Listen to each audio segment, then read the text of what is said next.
I wouldn't be able to like make the little comedy sketches and stuff that you do. But like, yeah, he's not that funny, Sohile. Come on. yeah.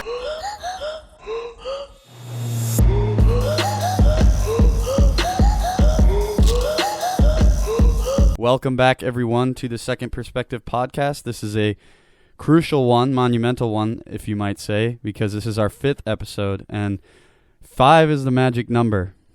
We're able to be on Spotify, so that's a big point for us. We've wanted to be on Spotify, but there's been some limitations with the service we've been using, so be on the lookout for that. We do have a special guest joining us in a few moments.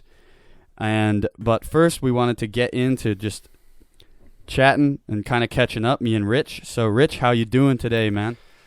Yeah, I'm good. Thanks, Pete. Good news about Spotify. Obviously, like we've got to explain to the viewers that Spotify, before approaching and offering Joe Rogan the big wage packet, they obviously came to us first, and like we had to just turn it down, unfortunately, just because like we want to be across all platforms, so we had to unfortunately refuse, and it's taken to the 5th episode to get on Spotify. But yeah, exciting for us. Another platform where we can chat to you guys in a sense. But yeah, everything's been good, my end. Pete, what about you? I'm good. I mean, just got back from the beach. We're just kind of been a laid back week. I know you're stressed out, Rich. You're planning a trip to Bali, right? If you don't watch Rich's vlogs, he's going to Bali in September. For a month? Supposed to be, yeah. Just so much is going on right now. Like everything's up in the air, obviously. Well, we're gonna get right into this episode with Muppet of the Week. Muppet of the Week. Rich kind of mentioned this already, but Joe Rogan has a huge package for his from Spotify financially, and we were offered that too. About 10 years. $300 million. We turned it down, just because we don't care about the money. But my Muppet of the Week is someone who did turn down the money. I'm not sure if you have kind of been following this story, but the Call Her Daddy podcast was by Alexandra Cooper and Sophia Franklin for the last couple years now. And it's a very successful podcast. It's on Barstool, and that is their platform. And it's basically just, if you've never listened to it, I've never really listened to it, but I knew about it. 2 girls talking and like saying things that people don't normally say on the air. And it's very raunchy and in-depth. But my Muppet of the Week is Sophia Franklin, because there's been drama between the 2 of them on the podcast and Barstool Sports and the founder, Dave Portnoy. But basically this all stemmed from Sophia and her boyfriend trying to kind of stab Barstool in the back. And Dave Portnoy offered $500,000 to Sophia and the intellectual property after a year, and she turned that down. So that is why she's my Muppet of the Week, because she was offered $500,000 to talk about her life on a podcast on the air. Because that sounds like a dream job, doesn't it, Rich? Like, I mean, what is she thinking? Right. Does she think she's going to get a bigger offer or something? I don't know. Right. And she lost a friend, not lost a friend. I don't know what their standing is on personal terms, but that's the most. They were best friends and roommates, and now they've kind of distanced, obviously. Yeah. So. Yeah, I'm just reading it now. Like, you sent it over to me. Obviously, I'll hold my hands up here. Like, I've not really had the chance to go through it, and I'm a bit like you, Pete. Like, I've not really watched it, but I know about it because obviously they make the internet news, if you like. And yeah, I didn't know anything about this, but just reading it, it's like when he just said, like, essentially told us to go fuck ourselves in every single hole possible. There's obviously reasons behind all of the way this is sort of blew up, but it's just when you sort of read about it. To anyone listening right now, we'll put the little link that Pete you sent me, because it is quite quite a fun little read. It's been an interesting story to follow from a neutral, someone who didn't watch it at all. Yeah, but I don't know. It sounds pretty nice to be making $500,000 to record a podcast, doesn't it? Yeah. So. Oh, absolutely. I'd pretty do anything for $500,000. I think. Exactly. Rich, who's your Muppet of the Don't Week? quote me on that. Who's So your my Muppet? Muppet of the Week, and I've tried so hard not to make this political, and I've tried so hard to make it upbeat and fun over the last few weeks. I think I'm I know sorry. who it's going to be. This week, it's got too much. My Muppet of the Week is the whole of the British government this week. Just for handling this whole, I don't know if you've been following the story of Dominic Cummings. Have you heard about it? I've heard about it. He broke his top aid, right? Boris's top aid, and he broke restrictions. Yeah, right? so he drove like 260 miles. I mean, look, his reasons for doing so were acceptable. You know, like his wife got the coronavirus. He was thinking he was getting the coronavirus, and he thought, if we both go to hospital and my young kid is no longer able to, like, no one's going to be able to look after my kid, I've got to take it and get it looked after and affect by family members. But you know, that's not really the point here. The point is, like, my Muppet of the Week isn't Dominic Cummings. My Muppet of the Week is the whole of the British government. And, like, you know, Boris Johnson's since been questioned about obviously what's been going on, has like just passed it off and just dismissed it as if it's nothing, and it's just left me frustrated. But not just the way they've handled this, like the way they've handled everything like surrounding this whole coronavirus thing has just been appalling in my opinion. And I just needed to get it off my chest this week that it's just been building up now. I wanted to have them as my Muppet of the Week for too long. Yeah, I don't want to get too much into it. I just wanted to say it, so I've said it, and then that's it, because I don't want to keep talking about it. But it's just it's driving me insane. It's that's ridiculous, tough, man. But I mean, I read about it. I didn't really know much. I didn't really know much about it, honestly. Obviously, the restrictions over there were a lot more strict than here. Like, you could, in principle, still fly across the country in the United States. Which, like, whether you agree with that or not is up to your own discretion. Yeah, but that's the rules, though, isn't it? It's right. Yeah, like you say, it's just the rules. Yeah, if they were fining people and he drove, like, I mean, it's a bit unfair. You know, like, they're fining the normal people like you. Yeah, exactly. So I get it.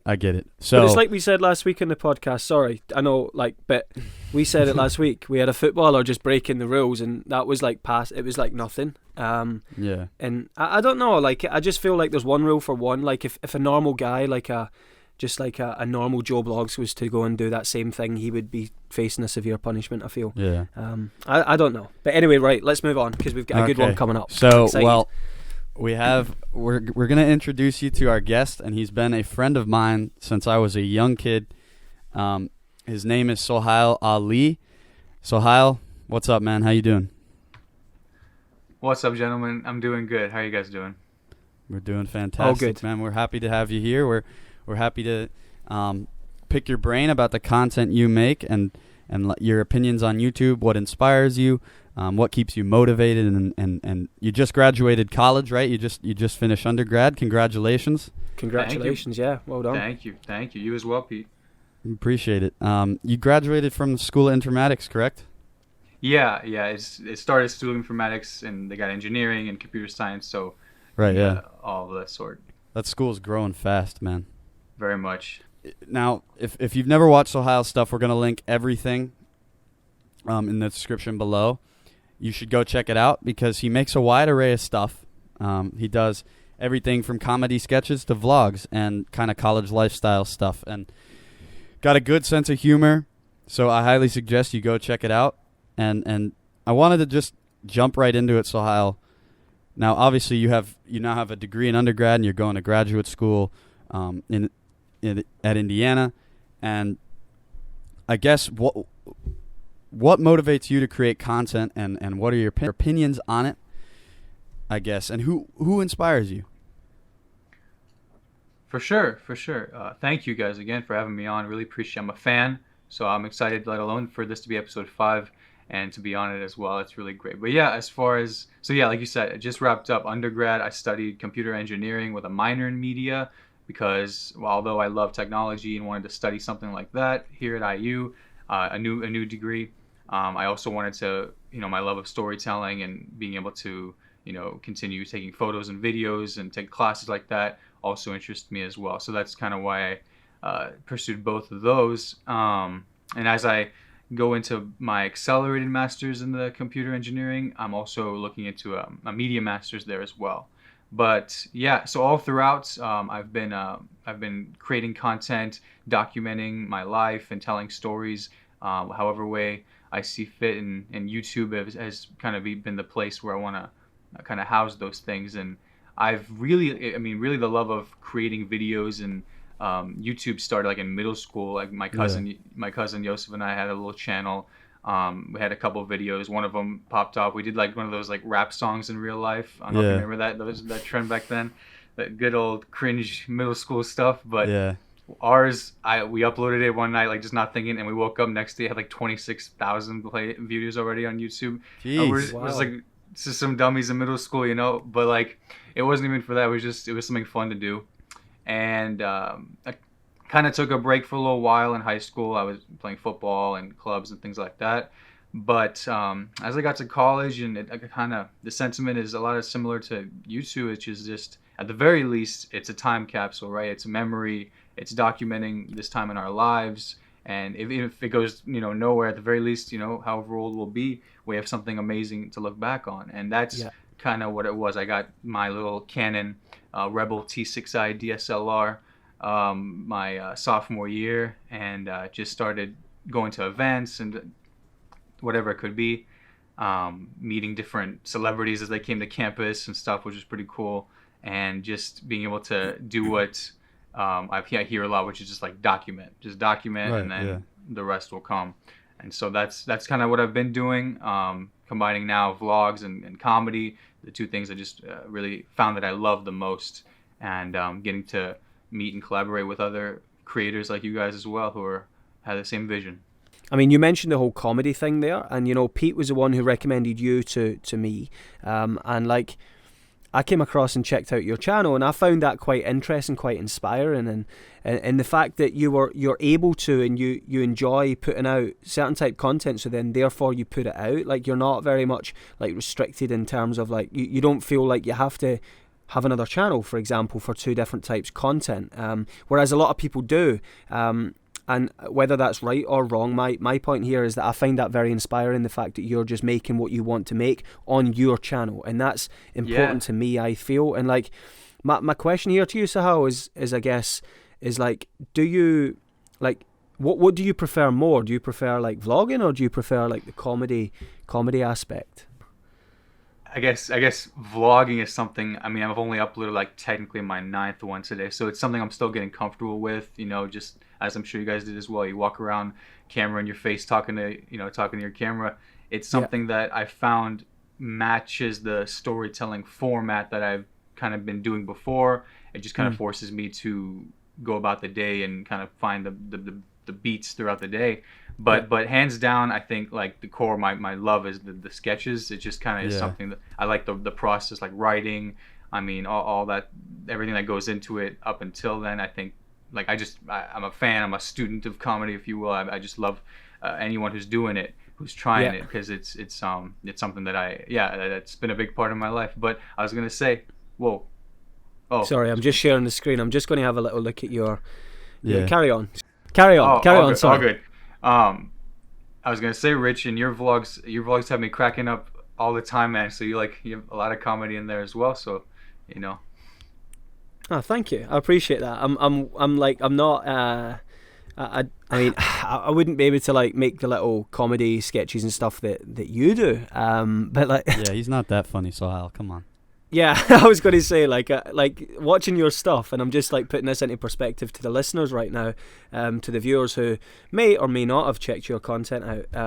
But like I mean, some of the little sketches that you've done are like they're really funny, and I've found them really entertaining. Very original as well, and I've You've shown got them quite a bit of views on those too. yeah, Sohile, like it's incredible. you've grown pretty fast. You've gotten 500 subs in the last like 6 months, correct? Am I wrong? No, you're absolutely right, man. Like That's what I thought. Since quarantine started, I was sub 300, something like that. Yeah. Wow, that's really good. Growing fast. Well, I watched this video not too long ago about how like you have to like and this is a mistake. Not a mistake, I guess. It's all about making what you want to make on YouTube. But like this video basically was hating on like vlogging at the beginning when you're a small YouTuber, because like oftentimes people, and I don't necessarily agree fully with this, because I think you should always want to make what you make, and I love vlogging. It's my favorite thing I do. But like people, they say that you have to like create an audience before you vlog, like provide a value first.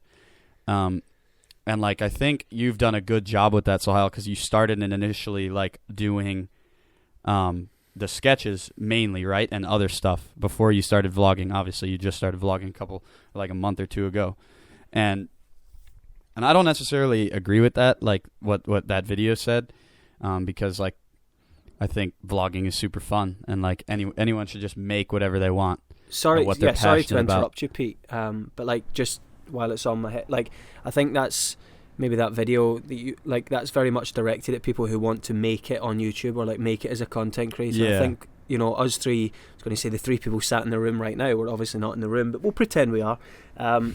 You know, we are very much we're doing it like Sohile said, you know, we're primarily doing it for our memories and for ourselves, and if it goes somewhere, great, it'd be amazing. Like you said a minute ago, Pete, if you were paid 500,000 to do a podcast or whatever that figure was, or like to be on YouTube or to create content that you want to make, like surely that's like the dream.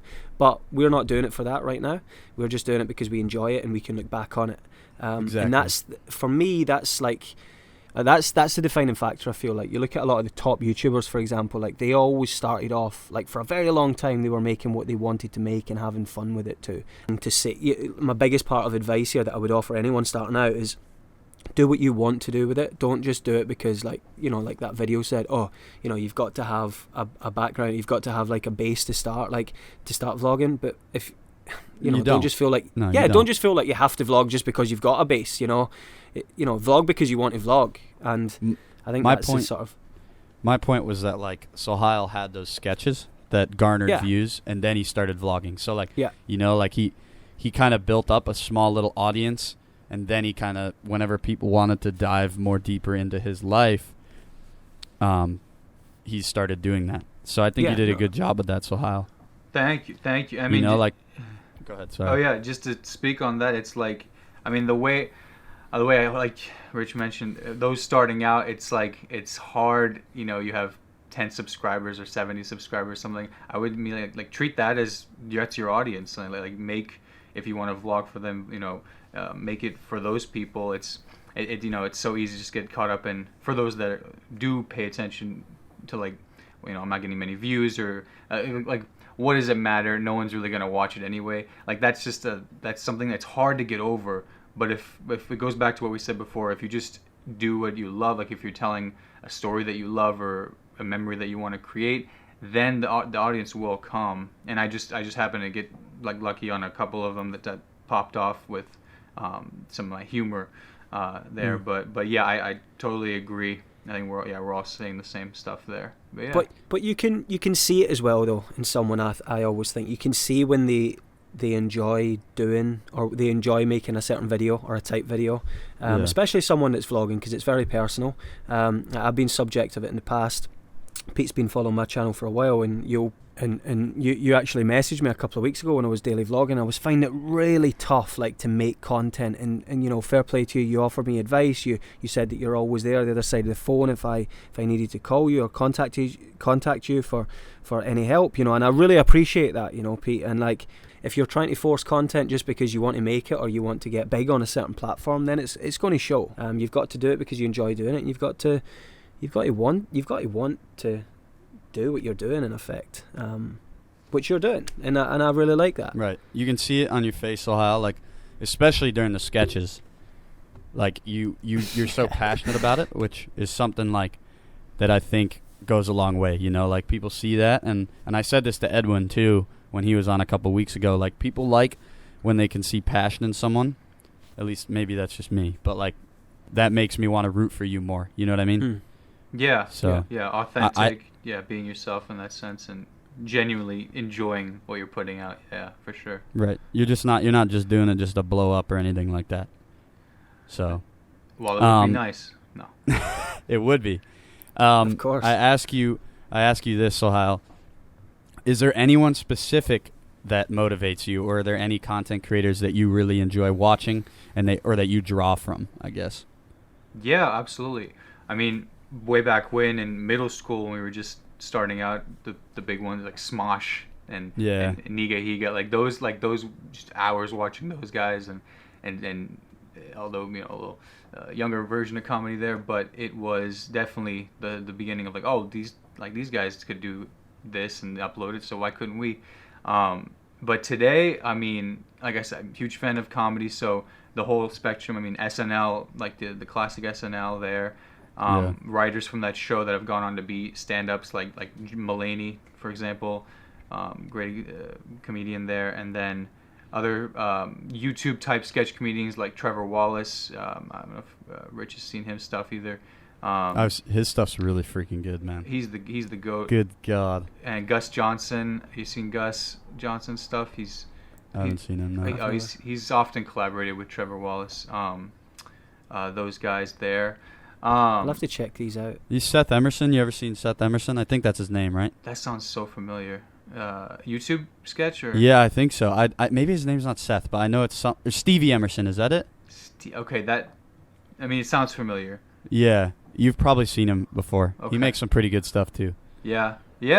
But I mean, whatever it is, whatever TV, movies, YouTube guys, it's yeah, I'd say 90% of the things I consume daily are just comedy, like podcasts, other comedians, stuff like that. I love that. So It's a good way to live as well, because you're always smiling. it's man, I just found myself like, okay, like when I was focusing on what I should kind of find my niche for my channel, which like Pete mentioned before, was a little bit here and there. I was like, here's a event over here, I met this guy here, this and that. I was like, okay, like straight up, what do I enjoy doing the most? And hands down, I was like, write a sketch, film it, edit, upload. Like that was it. And so I found that I got influence from all the content I was watching and this and that. So that's all those people there and more. I just wanted to give you those names. That's cool. That's Well, really now, cool. what are your goals for YouTube? Like, do you as you move into like a career down the road eventually, after grad school, whenever it be, do you still want to be making content on YouTube?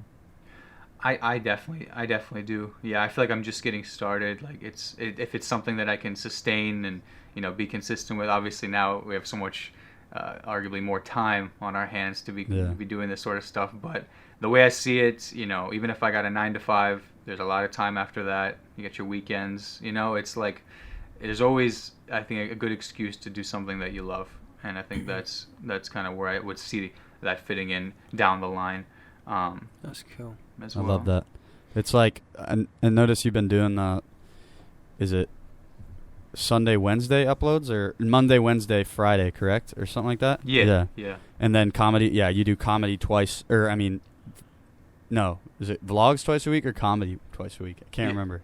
Vlogs Monday, Wednesday, comedy sketch Friday. Yeah. Right. Yeah. So I mean, that's been the key, I think, for me, is like sticking to that schedule. Like whenever you notice a difference whenever you start like sticking, whatever it be, daily, 3 times a week or weekly, whatever it is, you notice a difference. Like people they know when you're going to upload, so they come to your channel and they look for your videos, and that's when like the most growth happens, and that's when people know like you're taking YouTube seriously. Can you attest to that? Like, have you noticed that on your channel in recent months?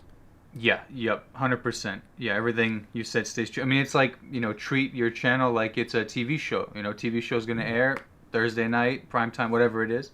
So if like you said, if your audience sees, oh, this guy's serious about this, he's actually consistently doing it, hitting his uploads, although they may not be thinking like, wow, how impressive he was, able to get that, but it's just the idea of consistency, and it just, I think, a little more professional, shines through that, and it's a personal goal, personal challenge. And I mean, both you guys, you were doing daily uploads. I mean, that was probably a grind. Like, I'm like struggling just let alone to get a Monday, Wednesday, Friday. But the idea is it's also a personal challenge to myself. Like, okay, like, I better have it by today at 1. So but hold you accountable. Exactly, accountability. But let alone to myself. But yeah, I've definitely noticed that people have been like same number. Your audience will always engage, likely if they know when it's going to be uploaded. But yeah, Exactly. Yeah, for sure. I've got a question for you. Like you're a clever guy. We've spoke about. No, seriously, I what want has to it pick been? your 20 brains minutes? here. All right, good. I'm good. We spoke about your own goals and your own sort of like future, if you like. Where do you see the future of content making going? Like, there's been a lot of speculation recently. TikTok, the new thing, shining a light for content platforms at least. And I just wanted to pick your brains in a sense of like, where do you see content going in the future? Like, don't get me wrong, I love TikTok, but do you think that it will come a point, for example, like YouTube's taken over from TV, right? Do you think potentially TikTok or something like TikTok will take over from YouTube? Do you think? I guess I'm beating around the bush here. What I'm trying to say is like, where do you see content going in the future? I guess. All right, yeah. So that's a really good question. Specifically, TikTok. Like I've seen the impact it could have on a small creator like myself. Like my most viewed TikTok has over 600,000 views on it, and I only have like 2,000 followers on there. So it's the land grab, as they say.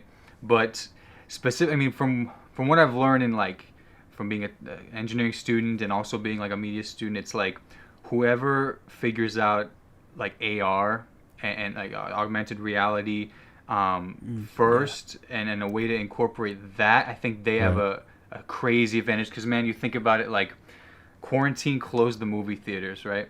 So all the movies went to streaming and services, like they just had to be released there.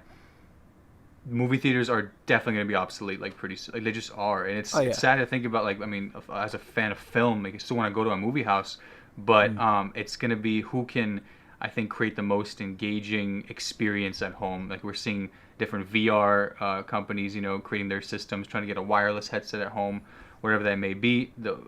I think the bottom line is that the device has become everything, and that whoever can incorporate this to really down the line, when it's just in our head, it's just going to be up here. Like there's not going to be across all platforms too, like gaming, music, everything. Yeah. So like if you want to just think way down the line, it's going to be who's going to create the best contact lens, and then who's going to create the best content on there. But right now, honestly, like you mentioned, attention, right? It's like attention span is so, it's either like 6 seconds or like 3 hours, right, for a podcast. Yeah. But whomever I think is the platform for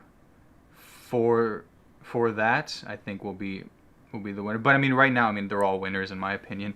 They all have insane audiences. But TikTok, it's like you guys were saying, and then the one with Edwin, it should be taken seriously.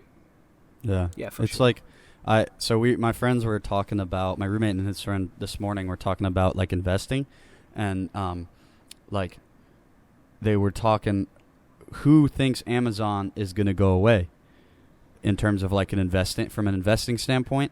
And then like he was like, I don't think Amazon's ever going to go away. And then my friend goes, but everyone thought Nokia was going to stick around forever. Like you never know. There's always going to be a creative destruction in the industry, disruptor. Sorry. So like, and then it also kind of keyed back to like, I took music business class at Georgia as an elective, and so my teacher said that on average, every way you consume music lasts about 7 to 8 years.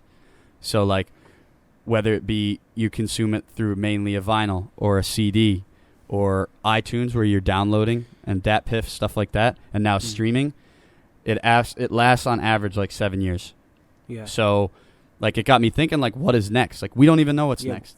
Yeah. So that's the thing, like you said, VR is probably the closest like solution, not solution, but the closest thing we know of right now, most tangible idea out there. But who knows? It could be something else that we don't even know about yet. It's both scary and exciting, isn't it? Like I remember, do you remember MP4s? Like, they came out and CDs just went away, and you had this little thing that all of a sudden, and it was like, what? And then now you can just get it on your phone. It just keeps going level to level, doesn't it? And I think you're right. Like, it was a really good answer. I didn't expect that answer. You're thinking like way into the future, and I love that.